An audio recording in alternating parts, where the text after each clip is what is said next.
വിഷ്ണുശാലിനിയുടെ latest episode പ്രൊമോയിൽ അവിടെ പാലുകാച്ചി ചടങ്ങ് നടക്കുന്നുണ്ട്.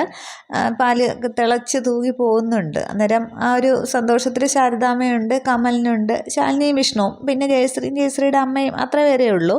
അന്നേരം ഈ പാല് തിളച്ച് പോകുന്നത് കണ്ടിട്ട് ശാരദാമ്മ പറയുന്നുണ്ട്, തിളച്ച് തൂകിപ്പോണം. അത് തിളച്ച് തൂകുന്നത് കിഴക്കോട്ടാണെങ്കിൽ ഐശ്വര്യമാണെന്ന് കരുതി കിഴക്കോട്ട് കലം ചരിച്ചു വയ്ക്കുന്നവരുണ്ട് എന്നൊക്കെ അതിനെക്കുറിച്ചൊക്കെ ഇങ്ങനെ സംസാരിക്കുമ്പോൾ വിഷ്ണു ശാലിനിയൊക്കെ കേട്ടുകൊണ്ട് നിൽക്കുന്നുണ്ട്.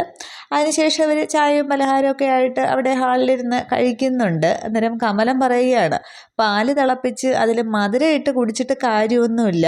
ഇന്ന് ആണെങ്കിൽ ഗൃഹനാഥനും ഗൃഹനാഥയും അന്തി ഉറങ്ങേണ്ടത് ഈ പാല് കാച്ചിയ വീട്ടിലാണ് എന്നിങ്ങനെ ആ ഒരു മധുരമൊക്കെ കഴിച്ചുകൊണ്ട് കമലം നിന്ന് പറയുകയാണ്. അന്നേരം വിഷ്ണു ആണെങ്കിൽ ശാലിനിയെ തന്നെ നോക്കുന്നുണ്ട്. ശാലിനി വിഷ്ണുവിനെ ശ്രദ്ധിക്കുകയാണ്. അന്നേരം അങ്ങനെയാണെങ്കിൽ അത് ആലോചിച്ച് ചെയ്യാം, എന്താ താമസിക്കുകയല്ലേ എന്നിങ്ങനെ വിഷ്ണു ആണെങ്കിൽ ശാലിനിയോട് ചോദിക്കുകയാണ്. അന്നേരം ശാലിനി ഇങ്ങനെ ചിരിച്ചുകൊണ്ട് തല ഉലുക്കുന്നുണ്ട്. വിഷ്ണുവിന് ആകെപ്പാട് സന്തോഷമാവുന്നുണ്ട്.